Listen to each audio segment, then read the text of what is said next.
37 La era justicialista, los primeros gobiernos de Perón. El 4 de junio de 1946, tercer aniversario de la Revolución, Juan Domingo Perón asumió la presidencia del país.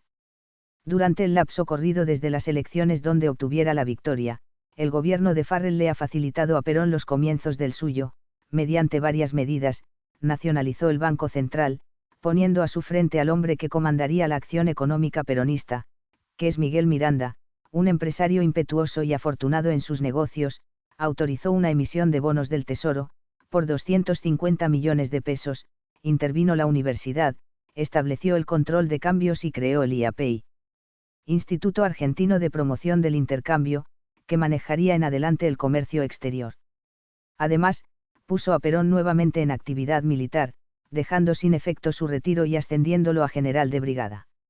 El nuevo gabinete quedó así formado: Ángel G. Borlengui, gremialista, Interior, Juan Atilio Bramugila, abogado laboralista, Relaciones Exteriores, Ramón Acereijo, contador, Hacienda, Belisario Gachepirán, exfiscal federal, Justicia e Instrucción Pública, Juan Pistarini, general, Obras Públicas, Juan Carlos Picazo Elordi, estanciero con antecedentes estudiantiles socialistas, Agricultura, José Humberto Sosa Molina, general, Guerra, Fidel Anadón, capitán de navío, que fuera director de la Escuela de Mecánica de la Armada cuando el tiroteo suscitado al paso de la columna sublevada en junio del 43, Marina.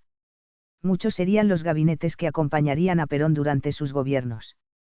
Pero, sobre todo, el número de las carteras sería ampliado paulatinamente, perdiendo así importancia la figura de aquellos ministros que los compusieron, a quienes se sumarían incontables secretarios y subsecretarios de Estado. Es por ello que, de aquí en más, omitiremos la mención detallada de los mismos, citándolos solamente cuando, por una razón u otra, se justifique hacerlo. Perón nació en Lobos, alguien dice que en Roque Pérez, el 8 de octubre de 1895. De manera que contaba 50 años al hacerse cargo de la presidencia, edad que no representaba, retinto el pelo, redonda la cara y aún elástico el paso. Era robusto, tenía los brazos cortos y sonreía con facilidad, quizá con excesiva facilidad. Su carrera militar fue brillante, habiéndole tocado en suerte reprimir los desórdenes de la Semana Trágica y participar en la Revolución de 1930. Estudioso, fue profesor de la Escuela Superior de Guerra y pasó algunos años en Europa, analizando las realizaciones de los movimientos nacionalistas triunfantes en la época, especialmente el fascismo, cuya doctrina influirá profundamente en sus concepciones. Llevaba escritos varios libros sobre temas castrenses y luego los escribirá sobre temas políticos. Al igual que Rosas de la Lengua Pampa, compuso un diccionario de la araucana. Viudo de Aurelia Tizón y sin hijos, se casó con María Eva Duarte antes de asumir el gobierno. La Revolución del 43 y el papel preeminente que su habilidad y su enorme capacidad de trabajo le reportaron en el GOU, lo elevaron a un primerísimo plano en la vida nacional. Nivel que probablemente no supuso alcanzar cuando, hasta poco antes, era apenas un oficial maduro que no abrigaba certeza alguna respecto a coronar su trayectoria luciendo los soles de general que ahora llevaba sobre sus hombros. José Miguel Francisco Luis Figuerola el gallego Figuerola, un español franquista, dotado de notable aptitud para la planificación, le preparó a Perón el esquema de una acción de gobierno con fuerte acento social y marcadamente estatizante, tal como era de rigor por entonces. Su proyecto, ensamblado con las propuestas pragmáticas de Miranda, dio origen al primer plan quinquenal, aprobado en octubre de 1946. Las exportaciones de carne y granos realizadas por la Argentina, durante los años de guerra, la habían transformado en acreedora de los países involucrados en el conflicto, especialmente de Gran Bretaña. Lo cual le otorgaba una disponibilidad de divisas que fue apenas teórica, ya que las naciones deudoras establecieron que el importe de sus pagos solo podía emplearse para saldar obligaciones contraídas en la misma moneda con que se efectuaban y que, por eso, resultaba inconvertible. De modo que la Argentina se veía forzada a consumir su crédito en libras esterlinas adquiriendo mercaderías inglesas y a invertir su crédito en dólares, comprando productos norteamericanos. Con un inconveniente suplementario, la escasez de posguerra determinó que gran cantidad de materiales fueran declarados críticos, estando vedado al país obtenerlos. Pese a hallarse imperiosamente necesitado de recomponer y ampliar su escaso parque industrial, obsoleto a la sazón. Esta situación, unida al tono nacionalista que impregnó la gestión de Perón en sus primeros tramos, lo decidió a emplear buena parte de las divisas disponibles en comprar los ferrocarriles, los tranvías, algunas líneas de transporte terrestre y la compañía de gas a los ingleses, como así también la Unión Telefónica a un consorcio internacional con mayoría británica. Seguramente tales adquisiciones resultaron un mal negocio, pues su precio fue elevado, el material comprado debía renovarse urgentemente y, en algunos casos, las concesiones respectivas estaban por vencer. Sin embargo, fueron recibidas con entusiasmo, ya que los argentinos entendieron que había llegado la hora de manejar, por sí mismos, servicios que tenían indiscutible incidencia en la economía nacional. Unos cuantos buques, retenidos en nuestros puertos por el bloqueo alemán, habían sido comprados durante la presidencia de Castillo. Perón les agregó los de la compañía Dodero-Exmianovich, para formar la flota mercante del Estado. Se organizaron asimismo líneas aéreas, entre ellas Fama, que daría origen a Aerolíneas Argentinas y que efectuaba vuelos internacionales. Se construyeron diques y centrales eléctricas. Se inició la explotación del carbón de Río Turbio, tendiéndose un ferrocarril que cruzó la Patagonia, desde el yacimiento hasta Río Gallegos. Se tendió a marchas forzadas un gasoducto, que en ese momento fue el más largo del mundo. Se levantaron enormes policlínicos y barrios obreros. El Banco Hipotecario Nacional dio crédito para la vivienda, barato y a largo plazo. Se equipó a las Fuerzas Armadas con material moderno. Y se edificó el aeropuerto de Ezeiza, bautizado Ministro Pistarini en homenaje al dinámico general que llevó adelante la obra. Por otra parte, a poco de asumir, Perón dispuso enviar cargamentos de trigo a los países hambreados por las privaciones que imponía la posguerra. En el caso de España, esa ayuda resultó generosa y prestada a despecho de las sanciones impuestas por los aliados vencedores al régimen de Franco, lo cual les valió al presidente y a su mujer la inalterable gratitud de los españoles, que no olvidaron el gesto. Paralelamente a estas realizaciones, el gobierno peronista generalizó el efectivo pago del aguinaldo recientemente establecido, transformó el sábado en día no laborable, desarrolló el sistema previsional e hizo de la CGT, Confederación General del Trabajo, una organización poderosa, vertical y naturalmente oficialista, cuyos representantes ocuparon carteras ministeriales, escaños parlamentarios y cargos diplomáticos. En 1949 se reformó la Constitución Nacional, adaptándola a la era justicialista.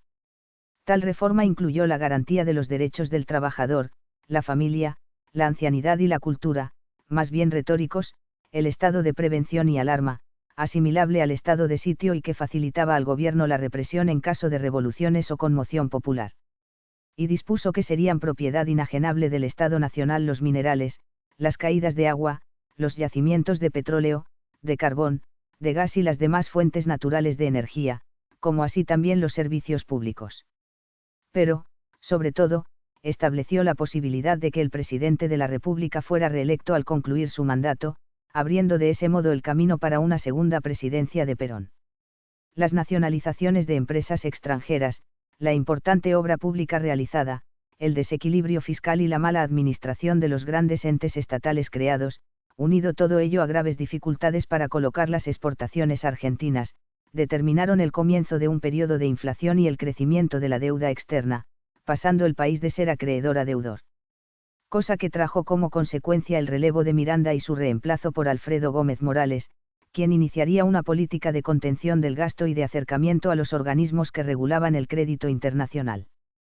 María Eva Duarte de Perón, convertida ya en Eva Perón o, brevemente, Evita, juega un papel cuya importancia en la historia de ese periodo es indiscutible. Apasionada, implacable, valiente, deslenguada, abriga y suscita rencores tremendos a la vez que adhesiones exaltadas. Tiene 27 años cuando su marido llega al gobierno. Viste con lujo y exhibe su belleza de actriz, químicamente rubia. Desde la fundación que lleva su nombre, distribuye favores discrecionalmente y los arranques de su carácter siembran pánico entre los ministros. Viaja por Europa, donde recibe acogidas entusiastas y algunos desaires. Secunda fervorosamente a Perón y, referida a esa asociación, flota aún una pregunta sin respuesta: ¿quién ejercía la dirección en ella? Personalmente estimo que fue Perón, si bien de modo sutil, soslayando choques y capeando las explosiones temperamentales de su mujer. en 1951 habrán de realizarse elecciones generales, a las que se presentará Perón en pos de una segunda presidencia. Pero la situación ha cambiado desde 1946. Cuenta el gobierno con una enorme maquinaria política, de la que entonces carecía. Dispone de los medios de difusión que maneja Alejandro Apoldi y no permite que los opositores se valgan de ellos. La propaganda oficial llega a ser agobiante y el estribillo Perón cumple, Evita dignifica, se repite con un martilleo incesante. Pero el desgaste que produce la permanencia en el poder comienza a afectar al peronismo. La frescura de aquella campaña improvisada en torno a la figura de un coronel con aire juvenil, presentado como opción frente a las injerencias de Spruill y Breidan, se ve reemplazada por la invitación a prolongar un régimen ya conocido, que padece problemas económicos, que acoge en su seno personajes nada recomendables, que no admite disidencias, que tolera negociados y que, además, busca congraciarse con los Estados Unidos en procura de auxilios financieros, debido a lo cual le ha dado apoyo diplomático con motivo de la Guerra de Corea, iniciada un año antes.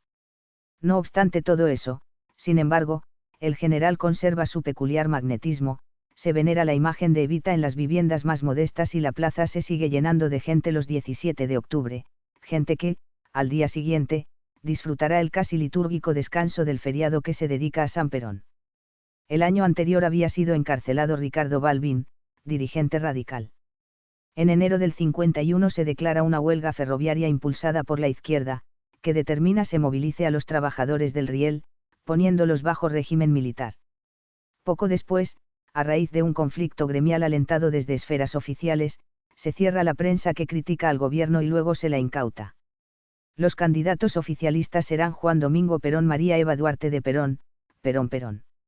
Y la posibilidad cierta de que resulte electa esa fórmula conyugal provoca malestar, especialmente en las filas del ejército, que se mantiene reticente respecto a Evita. Apercibido su marido de ello, da marcha atrás y la convence para que protagonice un renunciamiento histórico, que tiene lugar ante una multitud inmensa, reunida en la avenida 9 de Julio. Quijano, viejo y enfermo, acepta a regañadientes volver a cubrir la plaza de candidato a vicepresidente. Pese a tal retroceso, subsiste algún descontento militar. Y, el 28 de septiembre de 1951, estalla una revolución encabezada por el general Benjamín Menéndez, un enjuto oficial de caballería, nacionalista. Este logra sacar de Campo de Mayo una columna blindada, pero su pronunciamiento no encuentra eco. El intento falla y varios de los implicados van a dar con sus huesos al penal de Rousan, donde han de convivir con presos comunes. Además de Menéndez, son encarcelados entre otros Pío de Elía, Tomás Sánchez de Bustamante, Alejandro Agustín Lanuse y Anacleto Llosa, del ejército los primeros y Aviador el último. Mi tío Guillermo Gallardo y algunos civiles más, pasan una larga temporada en la penitenciaría de la avenida Las Heras, hoy demolida. El 11 de noviembre del 51, Perón Quijano se imponen al binomio radical Balbín-Frondizi, por 4.580.000 votos contra 2.300.000. Recién habilitadas para ello, las mujeres han votado por primera vez. Perón inicia su segunda presidencia el 4 de junio de 1952. Quijano no lo acompaña en la ceremonia de asunción, pues ha muerto poco antes. De modo que habrá que convocar a nuevas elecciones para llenar su cargo. Y Eva hace su última aparición pública aquel 4 de junio. Enferma de cáncer, morirá el 26 de julio a las 8:25 de la noche, recién cumplidos los 33 años de edad. Las honras fúnebres, dispuestas por el gobierno, son imponentes. Se rinden a la difunta honores de presidente del país en ejercicio y un desfile interminable pasa antes sus restos, depositados en el Congreso de la Nación. Los empleados de la administración llevan luto obligatorio. Y serán los jerarcas de la CGT quienes arrastren la cureña que transporta el ataúd hasta su sede, donde ha de permanecer mientras se construya el monumento colosal que se prevé alzar para albergarlo. El dolor popular es profundo y sincero, pero los homenajes oficiales abruman. Durante largo tiempo, las emisoras de radio interrumpirán sus transmisiones a las 20:25 hora en que Eva Perón pasó a la inmortalidad para rendir tributo a su memoria. Las autoridades realizan inútiles gestiones, tendientes a que la Santa Sede inicie su proceso de beatificación. Y, mientras esperan su ingreso al santoral, disponen la erección de altares cívicos en los vestíbulos de las reparticiones estatales y en las estaciones ferroviarias, que lucen retratos de la extinta adornados con velas y flores. El cuerpo de esta es embalsamado por el profesor Pedro Ara, especialista español en tales menesteres. En Córdoba se fabrican aviones de combate a reacción el Pulqui y el Pulqui 2, que se suman al Calquín y a los DL-22, con motor a pistón, construidos durante la gestión de Farrell. Durante la impresionante parada militar llevada a cabo en agosto de 1950, con motivo del año del Libertador General San Martín y en presencia del presidente del Paraguay, Dr. Chávez, han pasado también ante el palco los tanques Nahuel, hechos en el país. Y ruedan algunas unidades de rudimentarios automóviles nacionales, tales como el Institec, el Autoar, el Justicialista y el Graciela, amén de las motocicletas Puma y los tractores Pampa.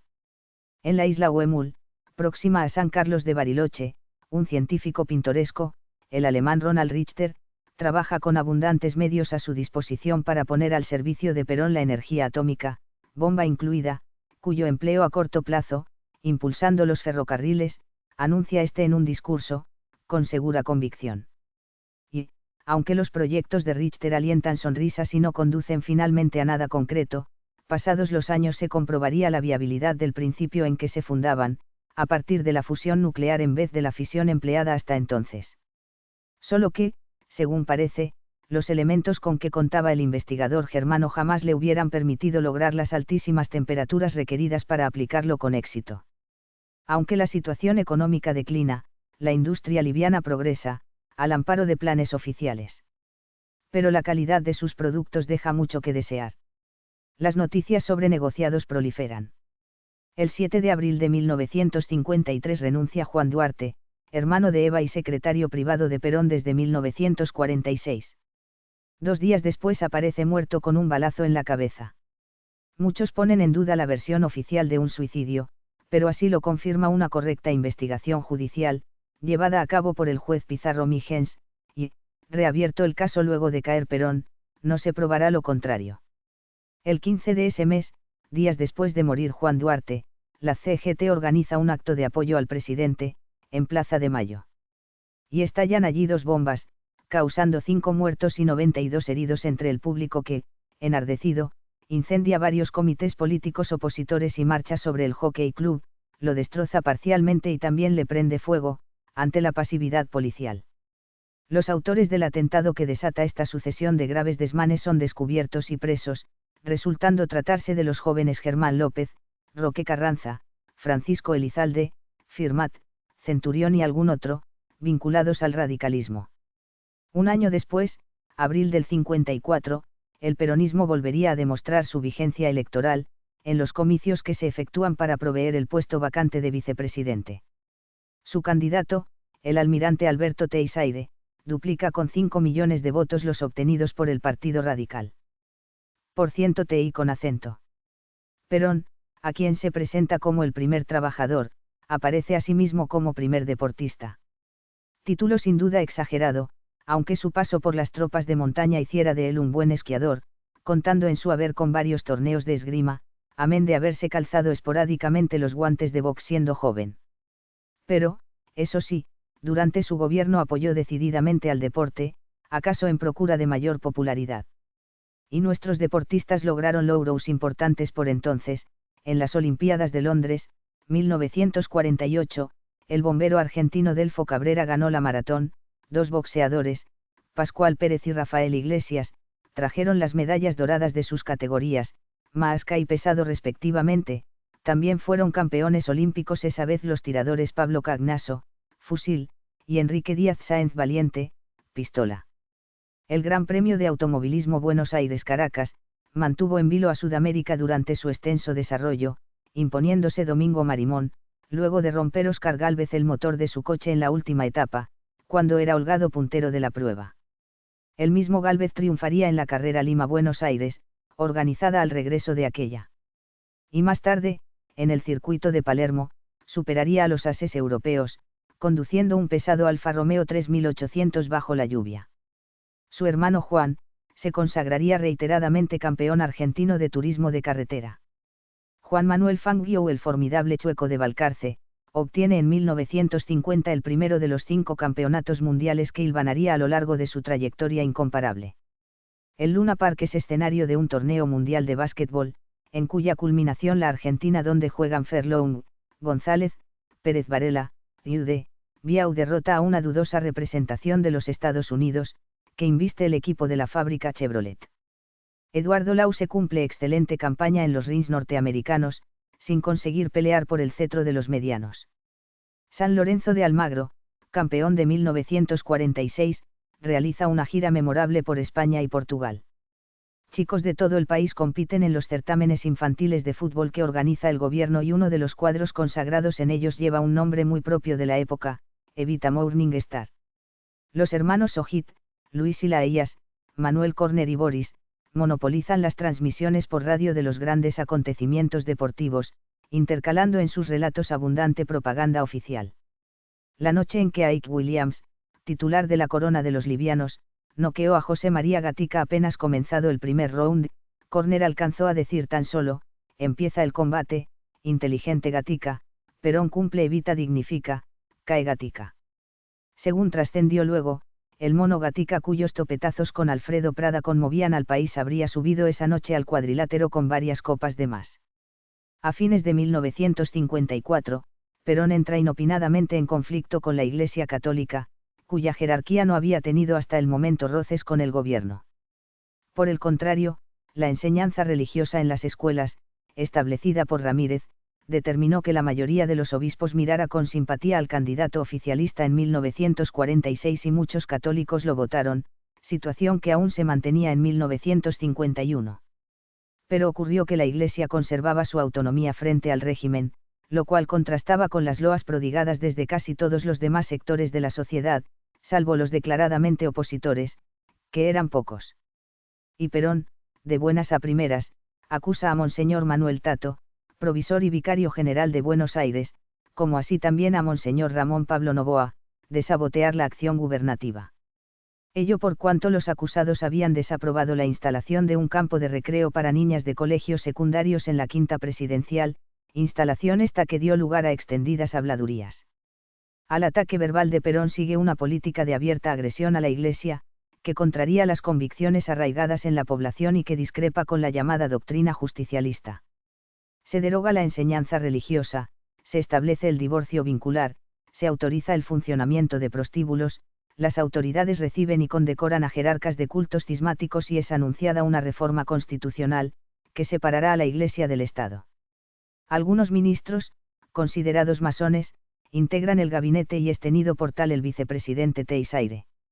Al calor oficial se lleva a cabo un gran acto espiritista en el Luna Park, bajo el auspicio de la Escuela Científica Basilio. El lenguaje de muchos funcionarios se tiñe de anticlericalismo y, en la prensa gubernista, aparecen titulares como este: se alborotó el obispero. La no autorizada procesión de Corpus Christi realizada pese a todo el 11 de junio de 1955, se transforma en una gigantesca manifestación, donde a los sentimientos piadosos se suma la pasión política. Aquel día regresó al país Pascual Pérez, luego de defender exitosamente la corona de los pesos mosca obtenida el año anterior, siendo el primer título mundial conquistado por un boxeador argentino. Desde el Ministerio del Interior se intentó neutralizar los efectos de la manifestación adversa, mediante un recibimiento multitudinario tributado al flamante campeón. Durante el transcurso de aquella, la quema de una bandera nacional que el gobierno achaca a los manifestantes y estos suponen una maniobra fraguada por el gobierno da lugar a violentas imputaciones oficiales contra la Iglesia y los católicos. El 12 de junio, grupos peronistas atacan la Catedral Metropolitana, cuyos defensores terminan presos. Perón dispone que Monseñores Tato y Novoa sean deportados. Se proyecta que la reforma constitucional, que habrá de establecer la separación de la Iglesia y el Estado, derogue de paso las disposiciones del texto vigente desde 1949 que traban la concesión de extensas áreas de la Patagonia a compañías extranjeras para extraer petróleo. Cosa que se propone hacer el gobierno, pues ha comenzado negociaciones con la California Argentina, una sociedad cuyo nombre revela a medias su condición de norteamericana. La tercera posición en materia internacional, equidistancia entre los EUU y la URSS, queda definitivamente archivada, estableciendo Perón una estrecha relación personal con Milton Eisenhower, hermano del presidente yanqui. Empiezan a correr rumores, referidos a actividades conspirativas. Una audición cómica que se difunde por radio, la revista dislocada, populariza un cantito cuyo estribillo repite: deben ser los gorilas, deben ser, que andarán por ahí, y, a raíz de eso, para mencionar a los misteriosos conspiradores la gente hablará de los gorilas. Término este que haría largo camino, saltando finalmente más allá de las fronteras argentinas. El 16 de junio de aquel año 1955, una revolución sangrienta conmovió la República. Aviones navales arrojaron bombas sobre la Casa Rosada, sin acertar el blanco y cayendo varias de ellas en la Plaza de Mayo y el Paseo Colón. Murieron gran cantidad de transeúntes, ajenos por completo a los sucesos, sin que jamás se llegara a establecer su número. Perón, destinatario del bombardeo, oportunamente advertido, abandonó esa noche la sede de gobierno, buscando refugio en el subsuelo del Ministerio de Ejército, edificio Libertador. Desde ese edificio, efectivos de la tercera compañía del Regimiento Motorizado Buenos Aires, junto con los granaderos que custodiaban la Casa Rosada, rechazaron un ataque de la Infantería de Marina, que luego se hizo fuerte en el ministerio correspondiente a la Armada, cerca del Correo Central, actual asiento de la prefectura. Se intercambiaron sucesivas ráfagas de ametralladora entre ambos edificios. Jefe del movimiento era el almirante Samuel Toranzo Calderón. Obreros llegados desde las afueras en camiones, reclaman a las puertas del Ministerio de Ejército que les sean entregadas armas para defender a Perón. No las reciben. En cambio, el grueso del motorizado Buenos Aires, que ha abandonado sus cuarteles de Pichincha y Garay a las órdenes del teniente coronel Marcos Ignacio Calmón, avanza por el Bajo hasta situarse muy cerca del reducto naval, en condiciones de hacer fuego directo con sus morteros contra aquel, cuyos vidrios aparecen destrozados por las balas. Los revolucionarios capitulan finalmente, sin que llegaran a tener actuación significativa los comandos civiles, organizados para operar en la oportunidad y que alcanzaron a cumplir tan solo objetivos aislados. El comandante de la Infantería de Marina, almirante Benjamín Gaar Yulou, se pega un tiro. Al caer la tarde, aparatos sublevados Glass-Tarmitiar, de la Fuerza Aérea, enfilan por sobre la Avenida de Mayo y vuelven a hacer fuego contra la Casa de Gobierno, antes de perderse rumbo al Uruguay, donde se asilan sus pilotos. Poco después, elementos que responden al Ministerio del Interior proceden a destrozar y prender fuego a varias iglesias porteñas. Arden así San Ignacio, San Francisco, Santo Domingo, San Nicolás y la Curia Metropolitana, quedando altares destruidos, imágenes mutiladas y quemados valiosos archivos coloniales. Entre los grupos organizados que así actuaron esa noche, se contó la Alianza Popular Nacionalista, sucesora de la Alianza Libertadora que, en 1946, acompañara la candidatura presidencial de Perón con una lista propia de candidatos a senadores y diputados por la capital. El andar posterior de la gestión peronista determinó que los nacionalistas la elogiaran o criticaran según el caso.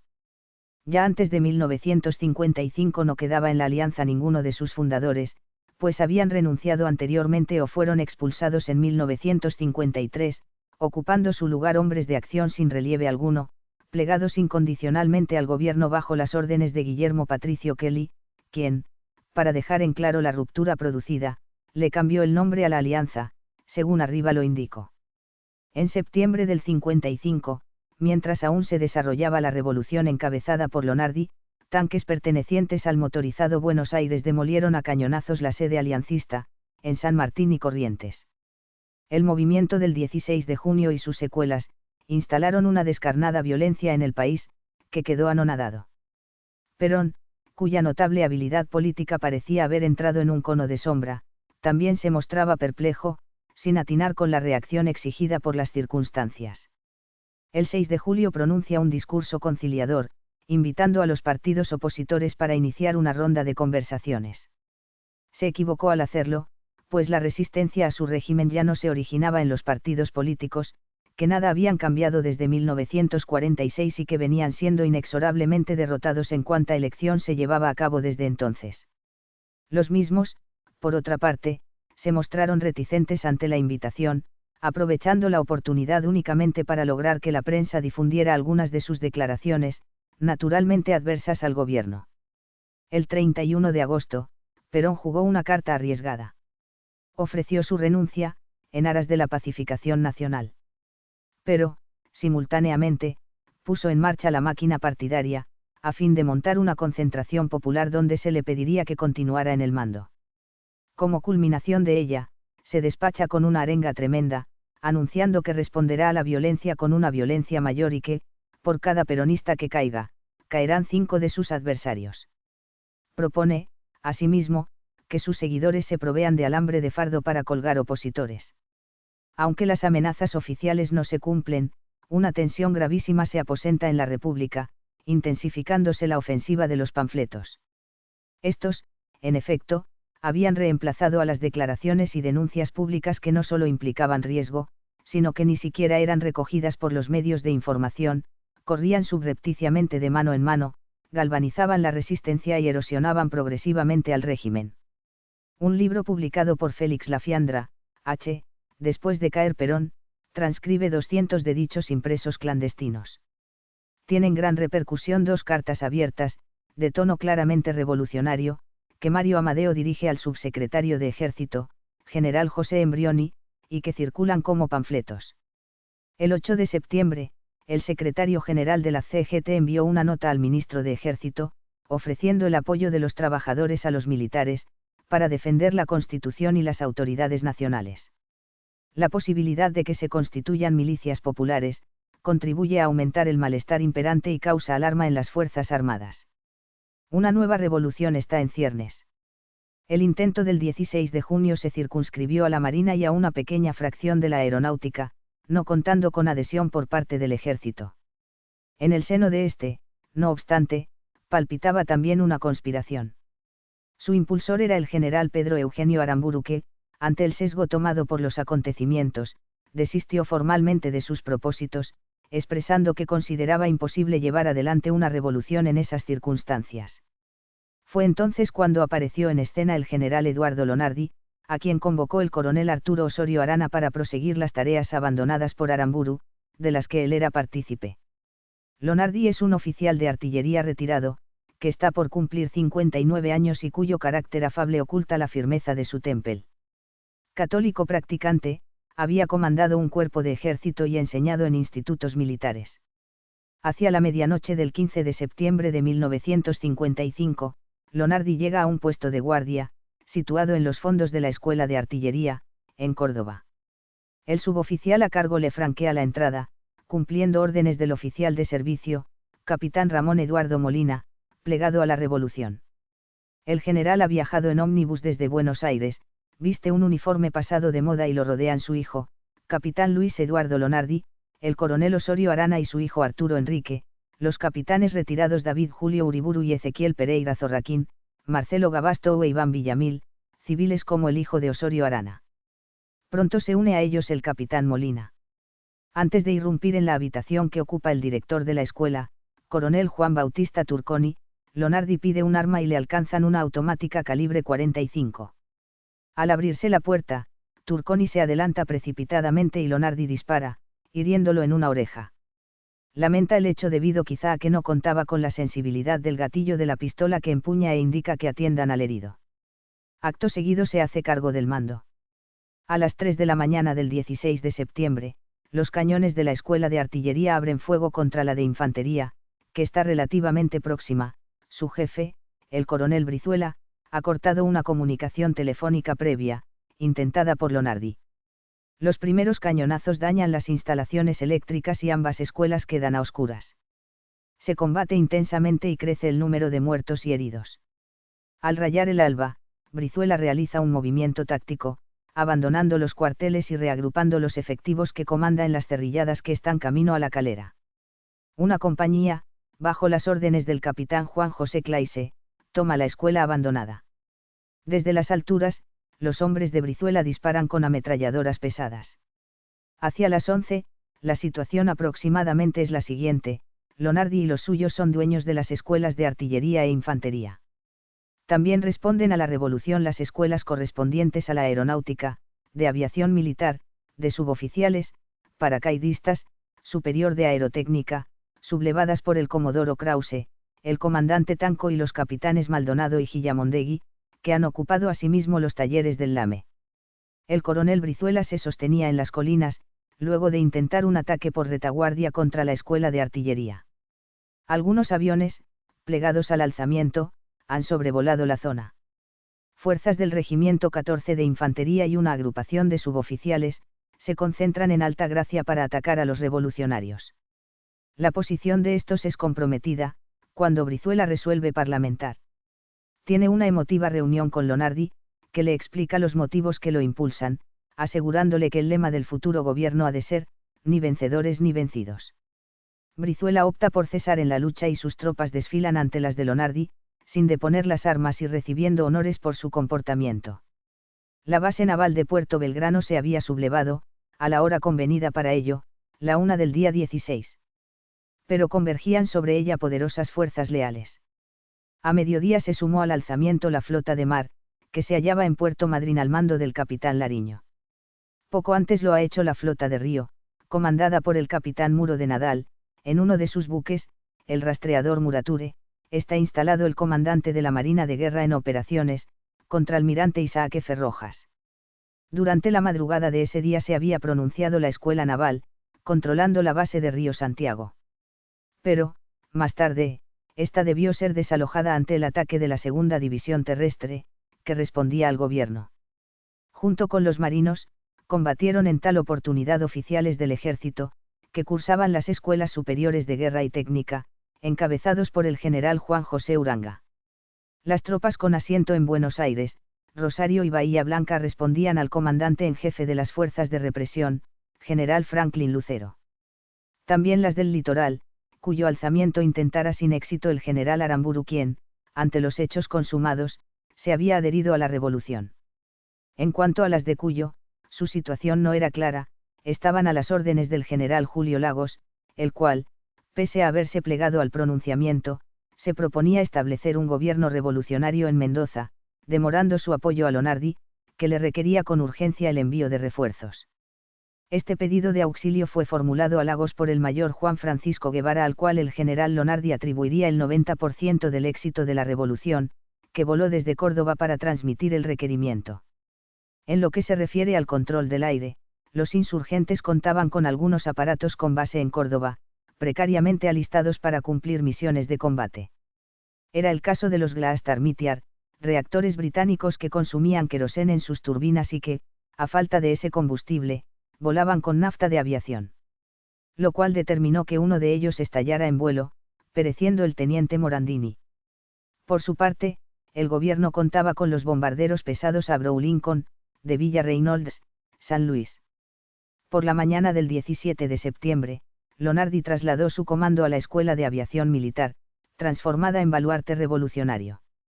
Antes de hacerlo firmó una proclama, redactada por su cuñado Clemente Villada Achával.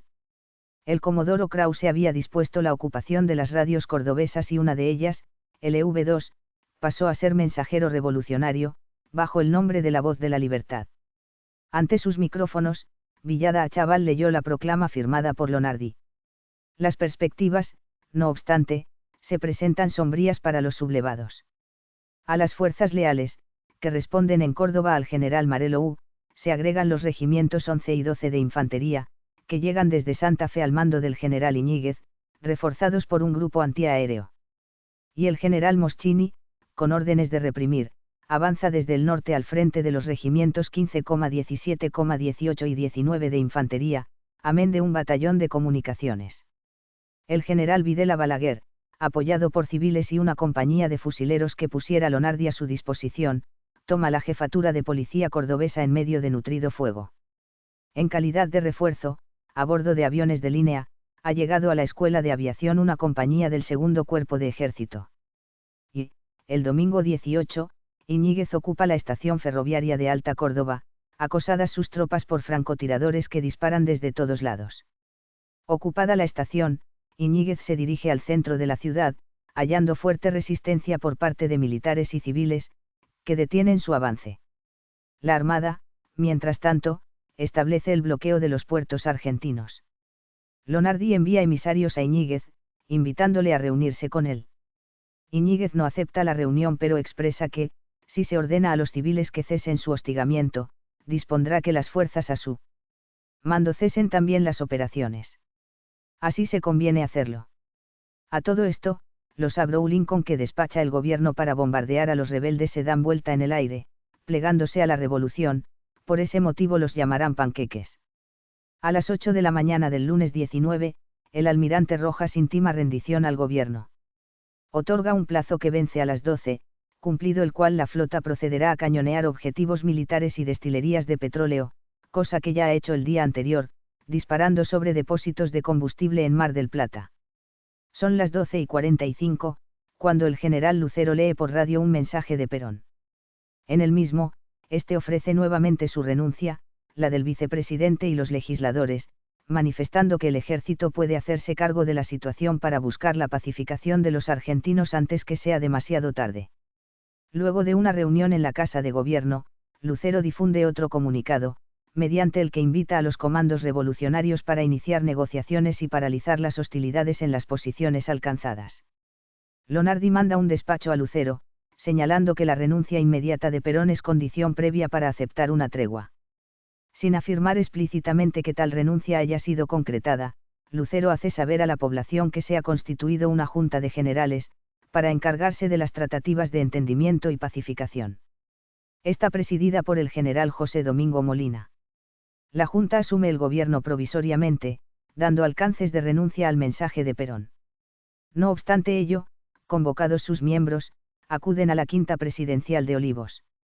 Regresan después de medianoche y hacen saber que Perón les ha anunciado, que su renuncia no es tal, sino apenas un gesto de renunciamiento, que la situación militar le resulta favorable, y que aún cuenta con el recurso de abrir los arsenales, para entregar armas al pueblo. Los generales discuten sobre el nuevo giro de los acontecimientos, cuando irrumpe en el despacho donde están reunidos el general Francisco Imaz, acompañado por los teniente coroneles Pedro Apuyol y Carlos J. Rosas, como así también por el capitán Hugo Miori Pereira. Empuñan metralletas y conminan a los miembros de la Junta para que pongan punto final a sus cavilaciones, comuniquen a Perón que su renuncia ha sido definitivamente aceptada e inicien de inmediato la negociación con los mandos revolucionarios. Ante la elocuencia de las armas, todas las exigencias son admitidas sin más. El 20 de septiembre, los representantes de la Junta Militar se encuentran con el almirante Rojas y el general Uranga en el crucero 17 de octubre, fondeado en aguas del Río de la Plata. Lonardi envía como delegado suyo al mayor Guevara que, a posteriori, ratificará lo actuado. Ese mismo día, en Córdoba, Lonardi asume el gobierno provisional de la nación, designando secretario general al capitán de navío Arturo R. Rial y secretario de Relaciones Exteriores al comodoro Julio César Krause. Asimismo, declara a Córdoba capital provisional de la República según llegó a figurar en un matasellos de la época, hasta que las nuevas autoridades se trasladen a Buenos Aires. El día 23 llegó Lonardi a la Casa Rosada y, desde sus balcones, se dirigió a una inmensa multitud que lo aclamaba. Perón se había asilado en la Embajada del Paraguay, pasando enseguida a una cañonera de ese país y, por último, a un hidroavión que lo llevaría al exilio. Casi 10 años mediaban entre ese momento y el 17 de octubre de 1945. La quema de una bandera argentina, durante la manifestación realizada el día de Corpus Christi, en junio del 55, tuvo notable trascendencia. El gobierno la utilizó para acusar a los católicos de traición a la patria y estos imputaron al gobierno haber fraguado el hecho, devolviéndole la acusación. Quien esto escribe participó de esa manifestación y puede aportar algunos datos sobre el tema. Ocurrió que, llegada la columna de manifestantes al Congreso, se intentaron izar en los mástiles del mismo banderas argentinas enlazadas con la papal. Durante el intento, una de aquellas comenzó a arder accidentalmente, al tomar contacto con cierta llama votiva que allí había y debiendo soltarla el muchacho que la llevaba, el cual estaba trepando para enarbolarla. Ahora bien, en base a noticias que circularon por entonces, en el Ministerio del Interior se habrían enterado del suceso a través de alguno de sus agentes infiltrados en la manifestación, requiriéndose a la policía el envío de la bandera quemada, como prueba de la versión que se resolvió suministrar a su respecto. La policía no había recogido el pabellón chamuscado y, a fin de disimular su omisión, parece que en la comisaría 6A se procedió a quemar otro, para remitirlo al ministro Borlenghi. De manera que las banderas quemadas aquel ya lejano día de 1955 habrían sido dos, una por accidente y otra para ocultar un descuido policial. Ninguna, en realidad, con ánimo de agraviar el símbolo patrio.